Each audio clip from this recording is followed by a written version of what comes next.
অন্তর্বর্তী সরকারের প্রধান উপদেষ্টা ডক্টর মোহাম্মদ ইউনূসের বাসভবন যমুনায় আজ উপদেষ্টা পরিষদের একের পর এক বৈঠক হয়েছে। যে বৈঠকগুলো থেকে কয়েকটি মাইল ফলক সিদ্ধান্ত এসেছে বলে দাবি উপদেষ্টাদের। এর মধ্যে একটি হলো বৈষম্যমূলক নীতি বিবেচনায় বঙ্গবন্ধু শেখ মুজিবুর রহমানের পরিবারের সদস্যদের নিরাপত্তায় প্রণীত বিশেষ আইন রহিত করার সিদ্ধান্ত। একই দিন শেখ হাসিনা সরকারের পতনের পর গুমের বিষয়টি জোরালোভাবে সামনে আসায় গুম বিরোধী আন্তর্জাতিক সনদে স্বাক্ষর করেছে বাংলাদেশ। সিদ্ধান্ত এসেছে আওয়ামী লীগ সরকারের আমলে কালো টাকা সাদা করার বিধান বন্ধেরও। গুরুত্বপূর্ণ এইসব সিদ্ধান্তের পাশাপাশি যমুনায় অন্তর্বর্তী সরকারের প্রধান উপদেষ্টা ডক্টর মোহাম্মদ ইউনূসের সঙ্গে বৈঠক করেছেন বিএনপির নীতি নির্ধারণী কয়েকজন কেন্দ্রীয় নেতা। প্রধান উপদেষ্টার সঙ্গে দ্বিতীয়বারের এই বৈঠকের পর বিএনপি মহাসচিব মির্জা ফখরুল ইসলাম আলমগীর বলেছেন, এবার তাদের আলোচনা ফলপ্রসূ হয়েছে। এর আগে জাতির উদ্দেশ্যে দেয়া ভাষণে বিএনপি কিছুটা হতাশা প্রকাশ করলেও আজ বিএনপির মহাসচিব বলেছেন তারা আশাবাদী প্রয়োজনীয় সংস্কার শেষে নির্বাচনের তারিখ ঘোষণা করবে অন্তর্বর্তী সরকার। তবে এর আগের দিন বুধবার তিনি ক্ষমতাচ্যুত ব্যক্তিদের বিরুদ্ধে ঢালাও মামলা দেওয়ার সমালোচনা করেছেন, অনুরোধ জানিয়েছেন এসব বন্ধ করতে। শুধু বিএনপি নয়, বৈষম্য বিরোধী ছাত্র আন্দোলনের সমন্বয়ক হাসনাত আব্দুল্লাহ ও মামলার সমালোচনা করে বলেছেন তাদের স্বাক্ষর নকল করে চাঁদাবাজির পাশাপাশি মামলা দেওয়া হচ্ছে। অন্তর্বর্তী সরকারের সময় এসব ঢালাও মামলা এবং সরকারের নেওয়া আজকের সিদ্ধান্তে কেমন প্রভাব পড়বে দেশ এবং দেশের রাজনীতিতে, এসব নিয়ে আলোচনায় আজ রাজকাউনি স্টুডিওতে আছেন বিএনপির সাবেক সংসদ সদস্য ব্যারিস্টার রুমিন ফারহানা, আছেন জাতীয় পার্টির প্রেসিডিয়াম মেম্বার এটিও তাজ রহমান এবং আছেন আমাদের সাথে বৈষম্য বিরোধী ছাত্র আন্দোলনের সমন্বয়ক মাহিন সরকার। এবং দর্শক নিশ্চয়ই আপনারা আমাদের সাথে যুক্ত হয়েছেন এই আলোচনায়। প্রতিদিনই নানা ঘটনা নতুন করে ঘটে এবং প্রতিদিনই আমরা অনেক ঘটনার মধ্য দিয়ে এই দেশ এবং আমরা সাক্ষী হচ্ছি। সেসব ঘটনারই একটু আমরা বিস্তারিত জানতে চাই যারা রাজনীতিবিদ আছেন এবং যারা ছাত্র সমন্বয়ক আছেন তাদের কাছ থেকে। অনেক ধন্যবাদ আমাদের সাথে যুক্ত থাকার জন্য, অতিথিদের প্রতি কৃতজ্ঞতা আমাদেরকে সময় দেওয়ার জন্য। আমি শুরু করতে চাই মাহিন সরকারকে দিয়ে, তিনি সমন্বয়ক বৈষম্য বিরোধী ছাত্র আন্দোলন। অনেক ধন্যবাদ, আপনি আমাদের সাথে আছেন। আজকে একটা প্রসঙ্গ এসছে, সেটা হচ্ছে একদম স্পষ্টভাবে আপনাদের তরফ থেকে বলা হয়েছে যে আপনাদের পক্ষ থেকে কাউকে পদে বসানো, পদ থেকে উঠে নেওয়া, মামলা দেওয়া, চাঁদাবাজি এসব কোনো কিছুর সাথে এই সংগঠন কোনোভাবেই যুক্ত নয়। এবং আরেকটি কথা স্পষ্ট করে বলা হয়েছে, সেটি হচ্ছে কোনো দলের স্বার্থ উদ্ধারে আপনারা কাজ করবেন না। কিন্তু এই অভিযোগগুলি নানা জায়গা থেকে নানাভাবে আসছে, তাহলে সেগুলো আপনারা বন্ধ কেমন করে করবেন? জি, অবশ্যই। এই মুহূর্তে বাংলাদেশের অন্যতম একটি সমস্যা, সেটি হলো সমন্বয়ক সমস্যা। সেটি আসলে বন্ধ করার উপায় আমরাও খুঁজছি এবং আমরা সেজন্য বারবার আহ্বান করছি বাংলাদেশের ছাত্র সমাজ এবং নাগরিকদের যেন এই সমন্বয়ক পরিচয় সেই নামে কেউ কিছু না করতে পারে। এবং আমরা বারবার বলছি এই মুহূর্তে আমাদের কেন্দ্রীয় যে সমন্বয়ক যে পরিষদ আছে তার বাইরে বাংলাদেশে এই মুহূর্তে কিন্তু কোনো সমন্বয়ক নেই বা সেগুলো কার্যকর নেই। তবে হ্যাঁ, বাংলাদেশে যে জাতীয় সমস্যাগুলো চলছে যেমন বন্যাসহ আরও বিভিন্ন সমস্যা, সেগুলো তদারকির জন্য বা দেখভালের জন্য সেখানে আপনার ভলেন্টিয়ার হিসেবে যদি কেউ থাকতে চায় সেটি তারা থাকতে পারে। আর এটি আমি বললাম সমন্বয়ক সমস্যা, এই সমস্যাগুলোর ডালপালা অনেক দূর গিয়েছে। তেমনই কিছু সমস্যা দেখা দিচ্ছে যে এখন সমন্বয়কদের সাথে কেউ ছবি তুলে হয়তো চাঁদা দাবি করছে বা সমন্বয়কদের স্বাক্ষর নকল করে তারা বিভিন্নজন বিভিন্ন অপকর্ম করছে। তো আমরা স্পষ্টভাবেই বলতে চাই, হাসনাত আব্দুল্লাহ ভাই বলেছেন, আমাদেরও বক্তব্য তাই, যে আমরা আসলে কোনো রাজনৈতিক দল বা রাজনৈতিক দলের বাইরে বিভিন্ন যে গ্রুপ থাকে ব্যক্তিদের, যদি গ্রুপ অফ পিপল তারা যদি মনে করে যে আমরা কারো স্বার্থ উদ্ধারের জন্য কাজ করছি, তারা অবশ্যই ভুল চিন্তা ভাবনা করছে। এবং আমরা বাংলাদেশের সাধারণ ছাত্র নাগরিকদের বলতে চাই, আমরা ঐক্যবদ্ধ যেমন ছিলাম বিপ্লবের সময়, তেমনি আপনারা ঐক্যবদ্ধ থাকবেন এবং এই সমন্বয়ক তন্ত্র নামে আবার নতুন কোনো তন্ত্র বা এই জাতীয় কিছু যেন চালু না হয় সে ব্যাপারে আপনারা সজাগ থাকবেন। অনেক ধন্যবাদ, সুন্দর একটা কথা বলেছেন যে সমন্বয়ক তন্ত্র যেন তৈরি না হয়, কারণ জনগণ আসলে এত ভালোবেসে আপনাদের সমর্থন করেছে সব কিছুর জন্য, কাজেই সেটা যাতে তাদের মধ্যে একটা বিপরীত অনুভূতি তৈরি না করে। আপনারা একটা জায়গায়, আপনি আমাকে কিছুক্ষণ আগেই বলেছেন যে সংকটটা আসলে এমনভাবে হয়েছে যে কেন্দ্রভাবে যারা কাজ করে তাদের বাইরে এখন আর সমন্বয়করা নাই। আমরা কি একটু আপনাদের কাছ থেকে স্পষ্ট হতে পারি যে যখন শুরু হয়েছিল তখন 60 জনের বেশি, বোধহয় 62 জনের একটা আপনারা কমিটি গঠন করে দিয়েছিলেন যখন এই আন্দোলনটা বিপ্লবটা শুরু হয়েছিল। তারপরে কি এটার একটা, পরে আমরা একটা লিস্ট দেখেছি যে একটু পরিবর্তিত হয়েছে।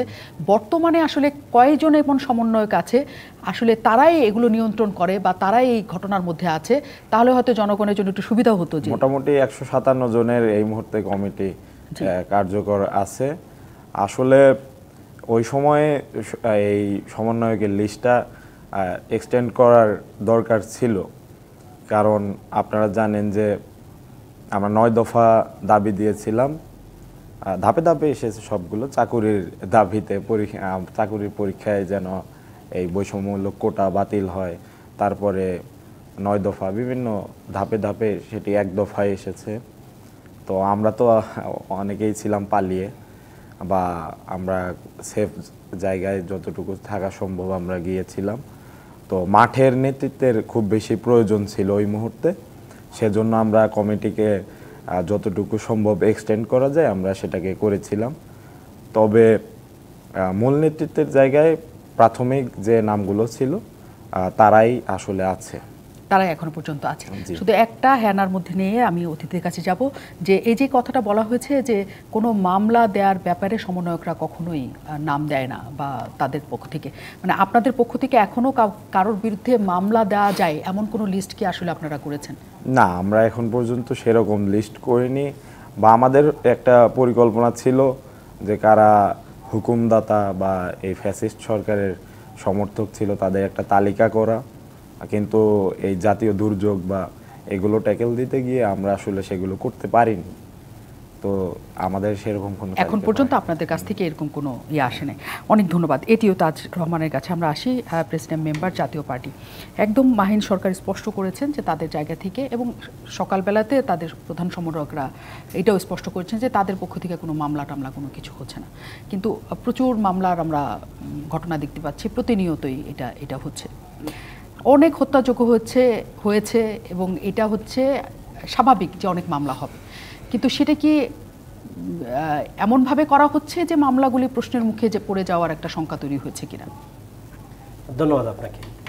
আমার সাথে আমার সহ আলোচক রবিন বাইশ, রবিন ফারহানা, সমন্বয়ক মাহিন সহ দর্শকদের সবাইকে সালামের শুভেচ্ছা। দেখেন, আমি যদি বক্তব্য শুরুতে এটা বলি, এটা পতিত সরকার চলে গিয়েছে, যারা দুর্নীতি করেছে, অত্যাচার করেছে তাদের বিচার হবে স্বাভাবিক প্রক্রিয়ায়, কিন্তু এটা নিয়ে আমার মনে হয় একটু এখন বাড়াবাড়ি হয়ে যাচ্ছে। তাদের বাহিনীর কথা সূত্র ধরে আজকে যে যেটা আরেকজন সমন্বয়ক বলল, এটা সূত্র যদি বলি, যার ইচ্ছা যাকে মামলাতে ঢুকানোর জন্য তারা ঢুকাচ্ছে।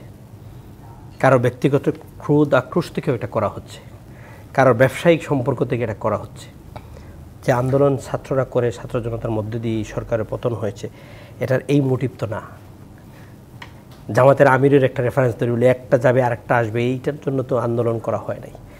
এই ডক্টর কামাল সাহেবের মেয়ে নিজে বলেছেন, আপনারা যে মামলাগুলো করছেন মেইন কালপিটদের কিন্তু আপনারা বাইরে রেখে দিবেন, এই যে অবস্থা প্রথম দাপেই মামলাগুলো টিকবে না। আমার রবিন ফারহানা বোন তো এখানে আছেনই, উনি একজন ব্যারিস্টার, জানেন আপনি ধরে নিয়ে যেতে পারবেন, গ্রেপ্তার করে নিয়ে যেতে পারবেন, আলটিমেটলি প্রমাণ যে গ্রাউন্ড যদি ভালো না হলে আদালত তো রিলিফ দিয়ে দিবে, কারণ এই আদালত তো সেই আদালত না।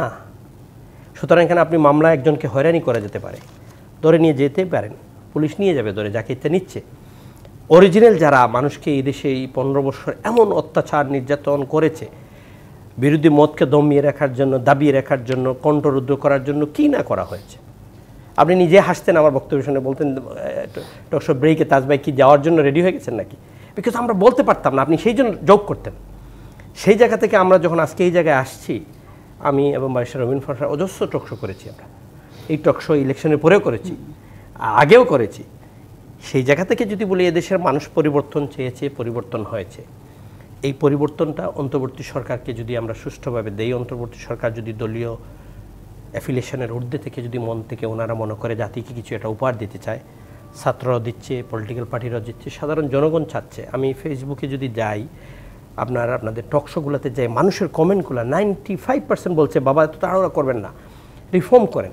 দেখেন আমাদের জুডিশিয়ালটা এমন এক পর্যায়ে নিয়ে গিয়েছেন, আপনার লাস্ট টক সেগমেন্টে একজনের নাম বলে দিচ্ছি, আমি বলার আগে আপনি বলে দিয়েছেন, ওনারা ওইখানে গিয়ে বসে দলীয় বক্তব্য দেওয়া শুরু করেছে। আপনাকে জুডিশিয়াল রিফর্ম করতে হবে, এখানে জুডিশিয়াল প্রমোশন, জুডিশিয়াল কাকে নেওয়া হবে, ইন্ডিপেন্ডেন্ট বডি সেট আপ করার জন্য এই কেয়ারটেকার ইন্টারিম গভর্নমেন্টকে সময় দিতে হবে। আপনাকে যে ইলেকশনে বসে আছেন কমিশনে যারা সরকারে আজ্ঞাবহ, ওনাদেরকে ঠিক করার জন্য ইন্ডিপেন্ডেন্ট ইলেকশন কমিশন গঠন ফর্ম করার জন্য যদি না করেন, আবার দলীয় রিক্রুটমেন্ট শুরু হয়ে যাবে। ভারতের সুপ্রিম কোর্ট আদালত গত নির্বাচনের আগে বলেছে ইলেকশন কমিশন গঠন করতে পারবেন না 3 জন ছাড়া, chief justice, prime minister and opposition leader. আমাদের এখানে প্রয়োজন বোধে 4 জন 5 জন করেন, তখন আপনি আর দলীয় লোক নেওয়ার জন্য চিন্তা আপনার মাথায় কোনো দলের থাকবে না। পুলিশের আইজি আপনি রিক্রুট করতে পারবেন না, দলীয় কোনো রিক্রুট, এটা ইন্ডিপেন্ডেন্ট বডি করে নিতে হবে, তারা রিক্রুট করবে কে পুলিশের আইজি হবে। এখানে প্রধানমন্ত্রীর সালাম দিবে, উপদেষ্টার সালাম দিবে আর আইজি হবে, এটা বন্ধ করে দিতে হবে। পুলিশের কমিশনার ডিএমপি তাকেও ইন্ডিপেন্ডেন্ট কমিশনের মাধ্যমে আসতে হবে। এগুলো রিফর্মের প্রয়োজন আছে। আপনার প্রশাসনের রিফর্ম এটা করে নিতে হবে, এটা ভেরি ইম্পর্টেন্ট। এই জিনিসগুলো যদি আমরা ছেড়ে দেই, পলিটিক্যাল পার্টিগুলো যেই আসুক ক্ষমতায় এসে কিন্তু এটা করবে না, কারণ এতদিনের অত্যাচার নির্যাতনের পলিটিক্যাল পার্টিগুলো তাদেরও একটা দাবি দাওয়া থাকে, নেতাকর্মীদের প্রেশার থাকে। এই দলের তো এখন যারা আছে তাদের তো কোনো প্রেশার নাই। জি, আমি মনে করি এই জিনিসটা দেখেন, আপনাকে একটা উদাহরণ আমি এখানে দেই। আমাদের দেশের এই ক্যাবিনেট সেক্রেটারি 15 দিনের জন্য একজনকে করা হয়েছিল, জানেন না? কবির বিন আনোয়ার। MA ব্রিটেনের 1916 সালে ক্যাবিনেট সেক্রেটারির পদ তৈরি করা হয়েছে। আজ আনটিল 2004 মাত্র 13 জন cabinet secretary, only 13 cabinet secretary 108 বছরে। কারণ ওইখানে পলিটিক্যাল রিক্রুটমেন্টের কোনো সুযোগ নাই। অ্যান্ড হ্যান্স আরেকটা জিনিস আপনাকে অ্যাডাপ্ট করে বলে জাতীয় জানার জন্য, ওইখানে যে ক্যাবিনেট সেক্রেটারি চলে যাবেন উনি রিকমেন্ডেশন করে যাবেন 3টা নাম, ওই 3টা নাম থেকে একটা নিতেই হবে, সরকারের নেওয়ার বাইরে আর কোনো ক্ষমতা নেই। This is call independent body, this is call judicial system, this is call আপনার প্রশাসনের সিস্টেম। এই জিনিসটা আমরা এই সরকারকে বলি ওনারা করুক, বাট বক্তব্য কম দিতে হবে।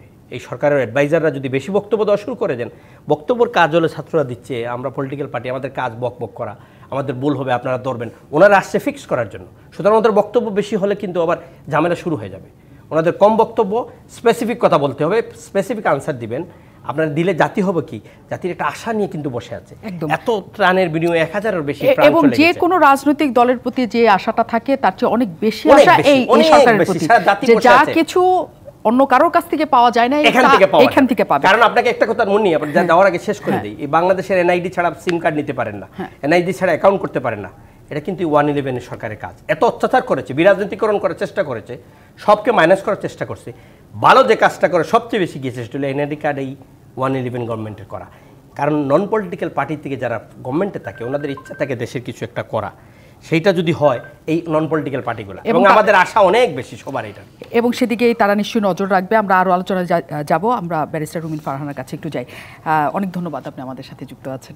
এবং যে পরিস্থিতি আসলে তৈরি হয়েছে, মির্জা ফখরুল ইসলাম আলমগীর খুবই সুন্দর কথা বলেছে, মানে আমি মোটামুটি মুগ্ধ পুরা ওনার কথা শুনে। কারণ যে পরিমাণ মামলা আসলে আপনাদের নামে দেওয়া হয়েছে গেল 15 বছরে, মির্জা ফখরুল ইসলাম আলমগীর যে কতবার গিয়েছেন এবং কত মামলা তার নামে, কিন্তু এই সময়ে দাঁড়িয়ে তিনি বলছেন যে টানা ঢালাও মামলা শীর্ষ নেতৃত্বদের বিরুদ্ধে করা যাবে না, এটা ভুল হচ্ছে, এটা খারাপ কাজ হচ্ছে।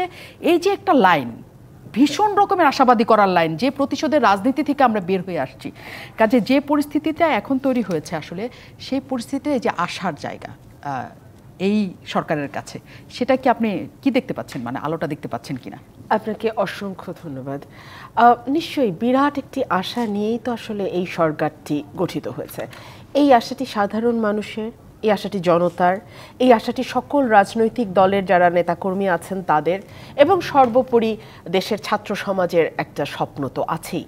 এবং সকলেই মিলে এরকম ঐক্যবদ্ধভাবে একটি টিমকে পাঠানো, এটাও কিন্তু মোটামুটি ইউনানিমাসলি এই নামগুলো এসছে। এবং আমরা দেখিনি কারো ব্যাপারে খুব শক্ত কোনো প্রতিবাদ আসতে, যে না উনি অমুক দল, উনি তমুক দল, সুতরাং উনি যেতে পারবেন না, বা উনি ওই মতাদর্শের, উনি ঢুকতে পারবেন না, এরকম কিছু আমরা দেখিনি। অর্থাৎ মোটামুটি ছাত্র জনতা, সাধারণ মানুষ, আমরা যারা রাজনৈতিক কর্মী, সকলেই কিন্তু তাদেরকে এক বাক্যে মেনে নিয়েছি এবং অনেক বিরাট প্রত্যাশা থেকে মেনে নিয়েছি। আমরা বেশ কিছু রিফর্মের কথা বলা হচ্ছে, এর অনেকগুলো রিফর্ম আসলে যদি আপনার ম্যান্ডেট না থাকে তাহলে আপনার পক্ষে করা কঠিন। ফর এক্সাম্পল, আমরা কিছু কনস্টিটিউশনাল রিফর্মের কথা বলছি। আমরা বলছি যে পার্লামেন্ট হবে বাইক্যামেরাল, 2 কক্ষ বিশিষ্ট। আমরা বলছি যে 70 ধারার একটা পরিবর্তন আনা দরকার, কিছু সংযোজন বিয়োজনের বিষয় আছে, 70 ধারায় আলোচনার বিষয় আছে। আমরা বলছি যে 2 বারের বেশি একজন প্রধানমন্ত্রী হবে কি হবে না, আমি দেখলাম টিআইবি কাছ থেকে এ ধরনের একটি প্রস্তাব এসছে। এগুলো সবই কনস্টিটিউশনাল ম্যাটার এবং এগুলো আসলে পরিবর্তন করতে হলে মানুষের একটা ম্যান্ডেট থাকতে হবে। অনেকেই দাবি করবেন এবং করছেনও যে এই সরকারটি জনগণের সেই ম্যান্ডেট আছে এই সরকারটির পেছনে। আসলে আমরা যেহেতু আইনজীবী, আমরা আসলে 4 কর্নার্স অফ দ্য পেপার দেখতে খুব অভ্যস্ত। হ্যাঁ, আমরা মুখে মুখে চুক্তি করে ফেলি অনেক সময়, কিন্তু দেখা যায় যে সেটা নিয়েই সবচেয়ে বড় বিপদে আসলে পরবর্তীতে পড়তে হয়। সো আপনার যদি টার্মস অ্যান্ড কন্ডিশনসটা পরিষ্কার থাকে তাহলে কাজ করার সুবিধা, সেটার দীর্ঘমেয়াদী এবং স্বল্পমেয়াদী দুরকম সুবিধাই আছে। সো আমি বলবো যে এখন জনগণের ম্যান্ডেট আছে নিশ্চয়ই, আমি তো শুরুই করেছি যে মানুষের অনেক প্রত্যাশা নিয়ে সরকার এসছে, কিন্তু সেই ম্যান্ডেটটা আসলে কোনো ফর্মাল ম্যান্ডেট কি সেই অর্থে আছে? নাই তো মুন্নি, তাই না? আমরা আসলে ইলেকশনের মাধ্যমে যেটাকে ফর্মাল ম্যান্ডেট বলি সেটা তো আসলে এই সরকারটি পায়নি। সুতরাং কনস্টিটিউশন কতটুকু বদলাতে পারবে, আদৌ পারবে কিনা, সেটা একটা বড় প্রশ্ন হয়ে গেছে। কারণ এরপরে যে সরকারটি আসবে সেটা যেই আসুক, তাদের যদি 2/3 মেজরিটি থাকে এবং তারা মনে করতে পারে যে না এই ম্যান্ডেট, এটা তাদের ম্যান্ডেটই ছিল না, সো এটা মুহূর্তের ব্যাপার হয়ে যাবে এগুলো সব ফেলে দিয়ে আবার নতুন করে তৈরি করা। সো সেজন্য আমার মনে হয় বিরাট কতটুকু রিফর্ম আসলে তারা করতে পারেন, কোন কোন জায়গায় রিফর্ম করতে পারেন, এটা যদি রাজনৈতিক দলগুলোর সঙ্গে বসে একটি সম্মিলিত সিদ্ধান্তে না আসতে পারে তাহলে কিন্তু একটা বড় একটা চ্যালেঞ্জ তৈরি হবে। 1, 2 হচ্ছে আমি একটা খুব আনন্দের মধ্যেও কিছু ব্যত্যয়ের কথা আসলে বলতেই হয়। কালকে আমার 2 জন সহকর্মী একটি প্রাইভেট টেলিভিশন চ্যানেলে তাদের টক শো ছিল। একটা পর্যায়ে তারা টক শো না করে বেরিয়ে আসতে বাধ্য হয়েছেন। কেন হয়েছেন? নিচে গন্ডগোল হচ্ছে, কিছু লোক বলছে এখন আমরা আগুন দেব এখানে। কেন আগুন দেবে? কারণ 2 জন সাংবাদিক যারা চাঁদাবাজির রিপোর্ট করতে গিয়েছিল, বা নিচে বোধহয় কোনো একটা মানে ওই যে থাকে না যারা ফুটপাতে ব্যবসা করে তাদের কাছ থেকে টাকা তোলার একটা হিড়িক বোধহয় নিচে চলছিল, 2 জন সাংবাদিক সেই চ্যানেলে চাকরি করেন, তারা গেছেন এবং তারা বলেছেন যে মানে তথ্য নিয়েছেন, ওই 2 জন সাংবাদিককে মব দাবি করছে তাদের হাতে তুলে দিতে হবে।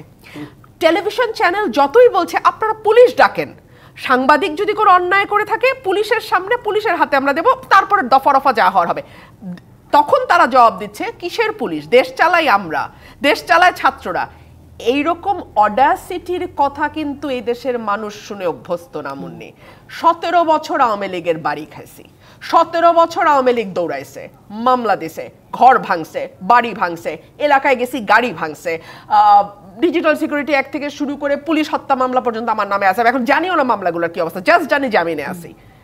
এত অত্যাচার সহ্য করছি এই কথা শোনার জন্য না যে সাংবাদিকদের আমাদের হাতেই তুলে দিতে হবে, যা ব্যবস্থা আমরাই নেব। সো আমার মনে হয় বয়স অল্প, উত্তেজনা বেশি, মনে হচ্ছে বিশ্বজয় করতে পারবো।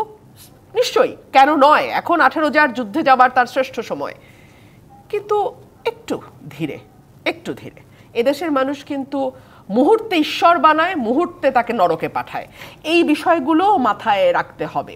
অল্প বয়সের উত্তেজনা ভালো, মন্দ নয়, তবে মাথায় এটা থাকলেও ভালো হয়। এই প্রসঙ্গটাই এখন এই জায়গায় চলে এসছে, এত অল্প সময়ের মধ্যে আসার কথা না এই প্রশ্নগুলি, একদমই আসার কথা না। কারণ যে পরিমাণ সমর্থন শিক্ষার্থীরা পেয়েছে তাদের জন্য পুরো বাংলাদেশ দাঁড়িয়ে গিয়েছিল, এবং এখনো পর্যন্ত তারা যা বলে মনোযোগ দিয়ে আমরা সবাই শুনি। আরেকটা বিষয় আমি একটু যুক্ত করতে চাই, মানে করব, হ্যাঁ নাকি আমরা বিরতি পরে এসে করবো? ঠিক আছে, হ্যাঁ। কিন্তু তাদের ব্যাপার হচ্ছে যে তারা বলছে তাদের নাম করে করা হচ্ছে, কাজেই তাদেরকে বিপদে ফেলার জন্য কারা এরা সেটা খুঁজে বের করাটাও কিন্তু আমাদেরই দরকার আসলে, যে কারা এরা।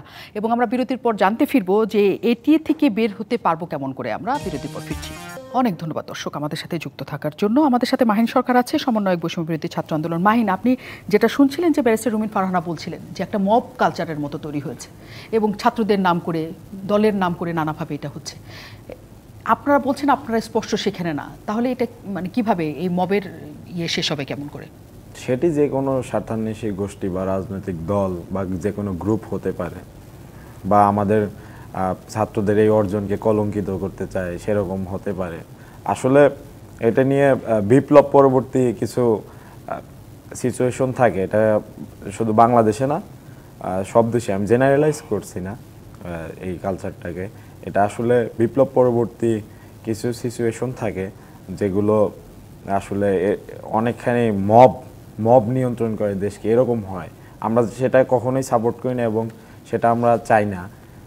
আমার বাংলা বিভাগে পড়ার সূত্রে একটা গল্প বা একটা কাহিনী এরকম মনে পড়ে যে মুক্তিযোদ্ধারা দেশ স্বাধীন করেছে, এখন তাদের হাতে অস্ত্র আছে, তারা কি করবে? তো তারা যেত বিভিন্ন গ্রামে গিয়ে রাইফেল ফুটাতো, ফুটিয়ে এসে রাতে আবার সেই রাইফেল রেখে দিত। একটা সময় তারা এই বিজয় উৎসব সেটা তারা কি করে, ডাকাতির কাজে ব্যবহার করে এই রাইফেল দিয়ে। তো এরকম যেন না হয় আমাদের এই বিপ্লব, আমাদের সেদিকেই নজর, এবং আমরা সর্বোচ্চটুকু দিয়ে চেষ্টা করে যাচ্ছি। বিভিন্ন জায়গায় আমরা এরকম খবর পাচ্ছি যে আসলে মব কালচার বা এরকম কিছু ঘটছে, এবং আমরা মনে করি সেখানে রাজনৈতিক স্বার্থান্বেষী কিছু গ্রুপ অবশ্যই আছে যারা আমাদের এই অর্জনকে খাটো করে দেখতে চায়, এবং আমরা সরাসরি অস্বীকার করি যে তারা আসলে আমাদের বৈষম্য বিরোধী ছাত্র আন্দোলনের কেউ না, এবং আমরা এ ধরনের কার্যকলাপকে আমরা সম্পূর্ণ নিন্দা জানাই এবং সমর্থন করি না। এবং এই যে পরিস্থিতি আসলে তৈরি হয়েছে, যেটা আমরা আলোচনাতে করছিলাম, যে নানাভাবে যে মামলাগুলি হচ্ছে, নানা জায়গার থেকে নানা ধরনের মামলা করা হচ্ছে এবং অজ্ঞাতনামা অনেক শত শত হাজারের মধ্যে চলে যাচ্ছে, এই পরিস্থিতিটা কেন তৈরি হচ্ছে আসলে? এই পরিস্থিতিটার কারণ আসলে ক্রিয়ার প্রতিক্রিয়া এরকম হতে পারে।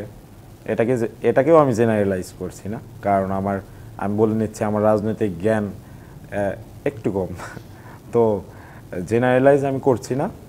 সেখানে হতে পারে ক্রিয়ার প্রতিক্রিয়া, কারণ আমরা জানি যে ফ্যাসিস্ট সরকার আসলে কি পরিমাণ ত্রাসের যে একটা রাজনীতি সংস্কৃতি তারা চালু করেছিল, তার প্রতিক্রিয়া এটা হতে পারে। এবং হতে পারে যে ওই যে ফ্যাসিস্ট তাদের যে দোসর, তারাই আবার গ্রুপ পাল্টে, এরকম প্রমাণ আমাদের হাতে আছে যে তারাই আবার গ্রুপ পাল্টে অন্য রাজনৈতিক দলে আসছে এবং তারাই এই কাজগুলো করছে। কিন্তু আমি একটা উদাহরণ দিতে চাই, এখানে শ্রদ্ধেয় আপু রুমিন আপু আছে, আমার এলাকা সিরাজগঞ্জ, আমার সিরাজগঞ্জ এলাকায় এনায়েতপুর থানায় এরকম একটা মামলা হয়েছে, সেখানে ৬,০০০ জনকে আসামি। তো ৬,০০০ জন তো আসলে হুকুমদাতা বা সরাসরি জড়িত আসামি হতে পারে না। তো তাদের কাছ থেকে চাঁদা দাবি করা হচ্ছে এবং তারা একটা রাজনৈতিক দলের, আমরা যতটুকু জানি বিএনপির, তো তারা এই কাজগুলো করছে। তারপরে আওয়ামী লীগ পন্থীও অনেক লোক সেখানে যুক্ত আছে। তো আমরা সম্পূর্ণভাবে এটাকে প্রত্যাখ্যান করি এবং আমরা চাই যত দ্রুত সম্ভব বাংলাদেশের যে প্রশাসনিক কাঠামো সেটা যেন কার্যকর হয়, তা না হলে এটা আসলে ট্যাকেল দেওয়া একদম মুশকিল হয়ে যাচ্ছে। এটিও তাজ রহমান, যে পরিস্থিতি আসলে তৈরি হয়েছে, রুমিন ফারহানা বলছিলেন যে এখানে মব কালচার, ছাত্ররা, জনগণ নানাজন একসাথে যুক্ত হচ্ছে, কিন্তু তিনি একটা কথা বলেন না যে সেখানে বিএনপির নামটাই বেশি করে এখন আসছে। হ্যাঁ, তো এই কারা আসলে বিএনপি দেখতে যাওয়ার তো সুযোগ আমাদের নাই। শুনেন, এই রুমিন ফারহানা এখানে কন্ট্রিবিউশন 13 বছর ধরে টেলিভিশন করে যাচ্ছে, রুমিন ফারহানা তো এখানে যাবে না, না নিশ্চয়ই না। সুবিধাভোগী দলের নাম বিক্রি করে, যারা সুযোগ সন্ধানী হয় বিএনপির নাম বিক্রি করে একটা গ্রুপ আছে, করছে। আমাকে 10 লক্ষ টাকা বলছে দেওয়ার জন্য, ফোন করে। কারা? একটা লোক এটা নাম্বার দিয়ে ফোন করে যে আমার 10 লক্ষ টাকা দিতে হবে, নাইলে এই টকশো রাজনীতিগুলো করা মুশকিল তোমার জন্য হয়ে যাবে। নাম্বার আছে অন রেকর্ড। পরে আমরা বন্ধুবান্ধব বসে সবাই এর খোঁজা শুরু করলাম, ফোন করা শুরু করলাম। এরপরে আর ফোন ধরে না, বন্ধ রাখে। কমপ্লেন করেছি বাইর করার জন্য আসলে এরা কারা। এটা বাইর হলে তো আমি আপনাদের চ্যানেলে এসে বলতে পারি, রবীন্দ্র বলতে পারি, আপনি বলেন, সবাই বলে আমরা এটা করতে পারি। কারণ এই কালচারটা আমাদের বন্ধ করতে হবে। আমরা যারা রাজনৈতিক ডিফারেন্সেস আছে, এইটাকে এই মব কালচারের কোনো উপায়ে সমর্থন দেওয়ার সুযোগ নাই, ছাত্রদের নাই, আমাদের নাই, কোনো উপায় নাই। এরা কিন্তু রাজনীতি করছে না, আড়াল থেকে একটা কালচার তৈরি করে এই দেশটাকে অস্থিতিশীল করার আরেকটা প্রচেষ্টা। আপনি দেখেন আরেকটা জিনিস হচ্ছে খুবই নিন্দনীয়, আদালতে নিয়ে যাওয়া হচ্ছে একটা অপোজিশনের সাবেক মন্ত্রী হোক, আমলা হোক, যাই হোক, তার উপরে জাপাই পুলিশের, হাজারো পুলিশের সামনে জাপাই পড়ে দেওয়া হচ্ছে। মারা হচ্ছে, এই মেসেজটা কি যাচ্ছে? এর এই মবরা যারা করছে, ইনক্লুডিং যে আইনজীবীরা করছেন, ওনারা কিন্তু এই আইনজীবীরা যদি অ্যাটাক করে থাকেন, এটা কিন্তু ওনাদের শপথের আইনজীবী হিসাবে যে শপথ নিচ্ছেন, ব্যারিস্টার তো আমার পাশেই বসা, এটা কালচারের বাইরে, আপনি হাত দিতে পারেন না, আপনি তো বাঁচানোর জন্য আসছেন। এই কালচারটা করে কি করছেন? বাইরে দেশের একটা পোর্ট্রেট হয়ে যাচ্ছে যে বাংলাদেশ এটা জঙ্গি রাষ্ট্রের দিকে চলে যাচ্ছে। আদালতে যখন যাচ্ছে এটাতে পিটানো হচ্ছে, মারা হচ্ছে, পুলিশের সামনে মারা হচ্ছে, এটা দেশের ইমেজটা নষ্ট হচ্ছে না? ডক্টর ইউনূস টাকা চাচ্ছেন, আজকে ডেইলি স্টারের রিপোর্ট আপনাকে বলি, কোট আনকোট 8 বিলিয়ন আমাদের উনি চাচ্ছেন, 3 বিলিয়ন বিফোর দি বাজেট, আর আইএমএফের কাছে 5 বিলিয়ন চাচ্ছেন। বাকি ওয়ার্ল্ডের ডোনাররা যারা, তাদেরকে বলছেন আমাকে টাকা দাও। 8 বিলিয়ন আমাদের না লাগলে আমাদের দেশের ইকোনমির অবস্থা খারাপ হয়ে যাবে।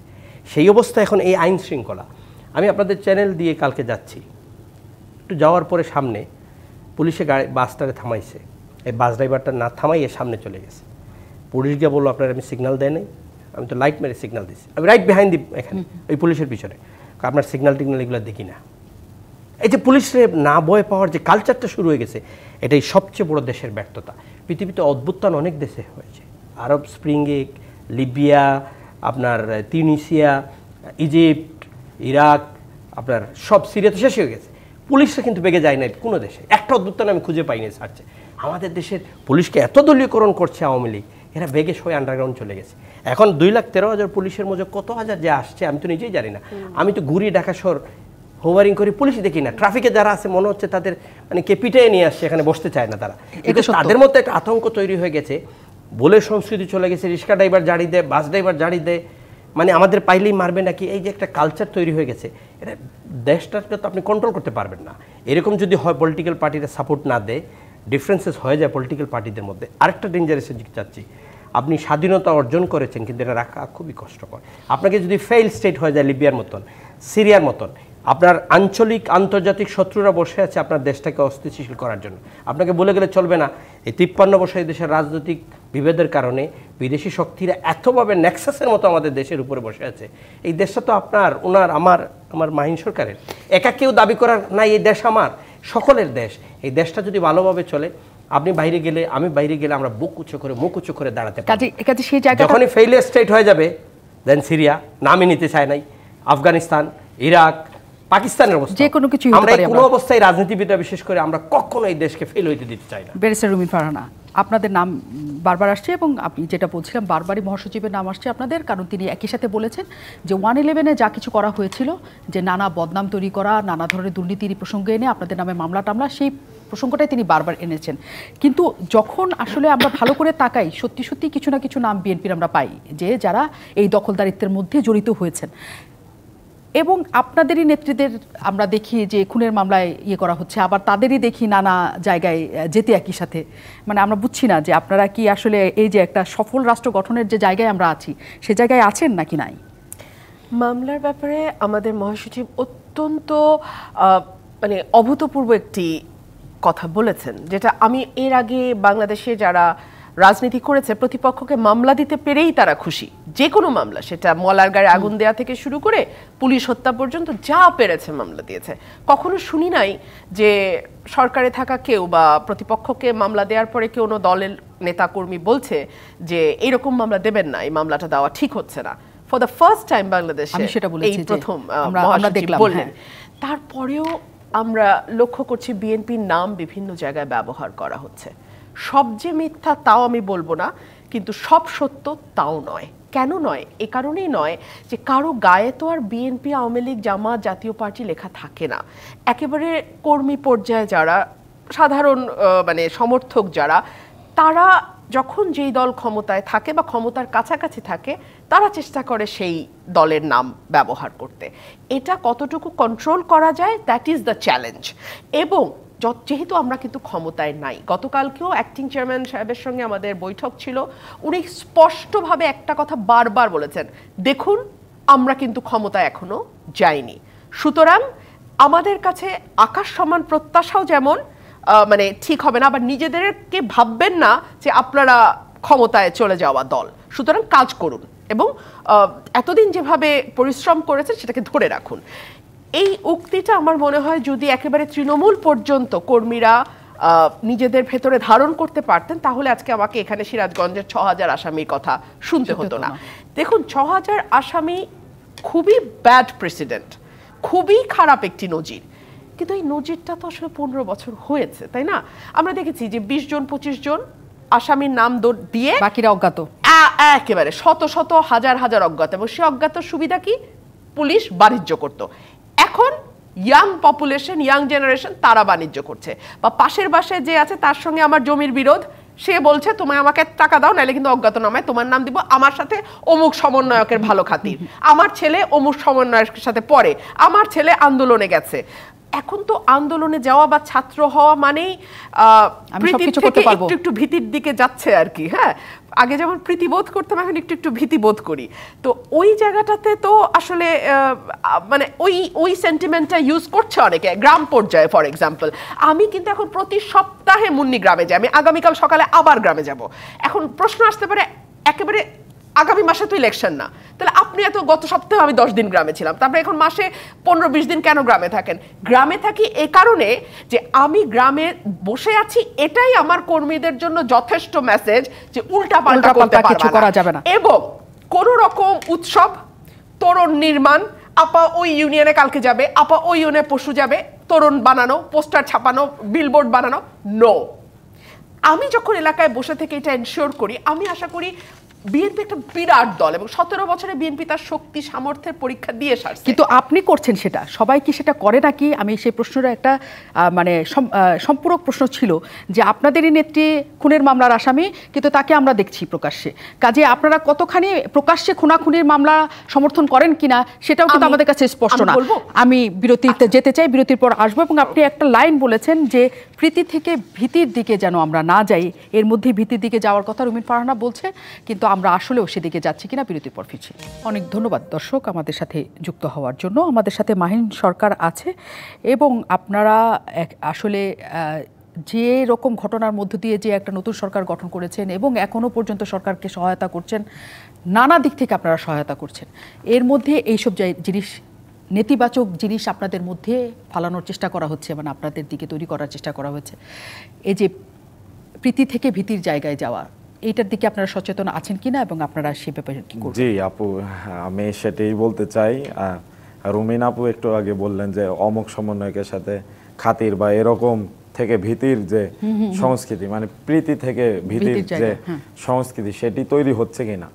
এটি তো আমরা বরাবরই বলে আসছি যে বৈষম্য বিরোধী ছাত্র আন্দোলন সেটি আসলে একটি নির্দলীয় ব্যানার, এবং এখানে আমরা আসলে সাধারণ শিক্ষার্থী তাদের জন্য কাজ করছি। এখন নির্দলীয় ব্যানার মানে দল নেই এমন না, মানে নির্দলীয় শব্দটার মানে আমি যদি সমাজ বা ব্যাস বাক্য করি, বিষয়টা কিন্তু এরকম না, দল নেই এমন নয়।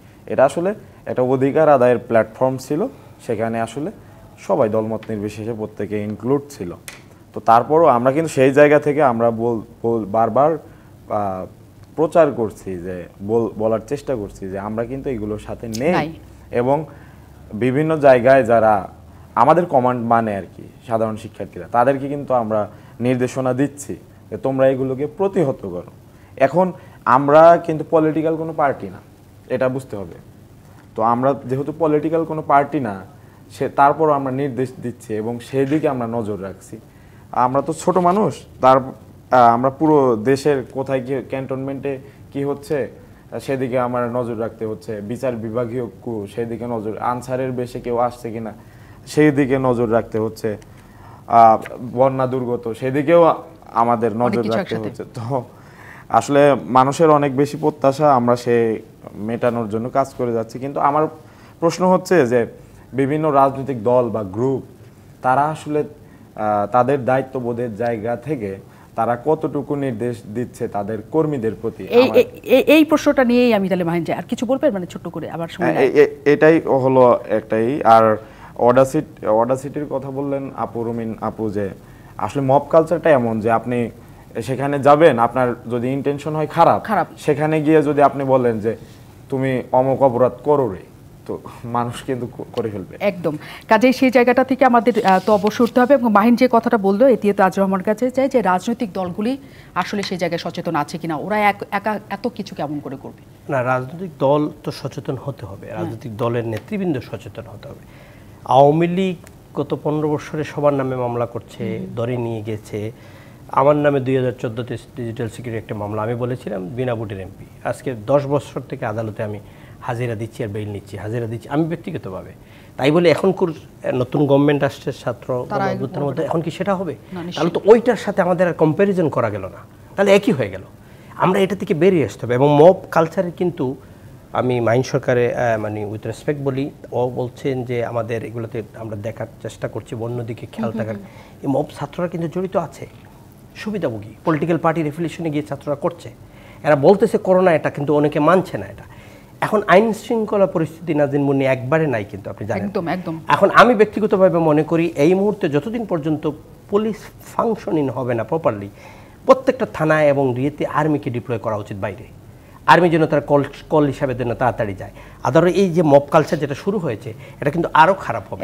লাস্ট একটা ইয়ে দিয়ে আমি বলে দিই, এই সরকারের আমার বোন রবিন ফারহান বলছেন ম্যান্ডেট নাই। এই সরকার একটা অভ্যুত্থানের মাধ্যমে যে সরকারগুলো আসে, এদের mandate automatic national consensus mandate হয়।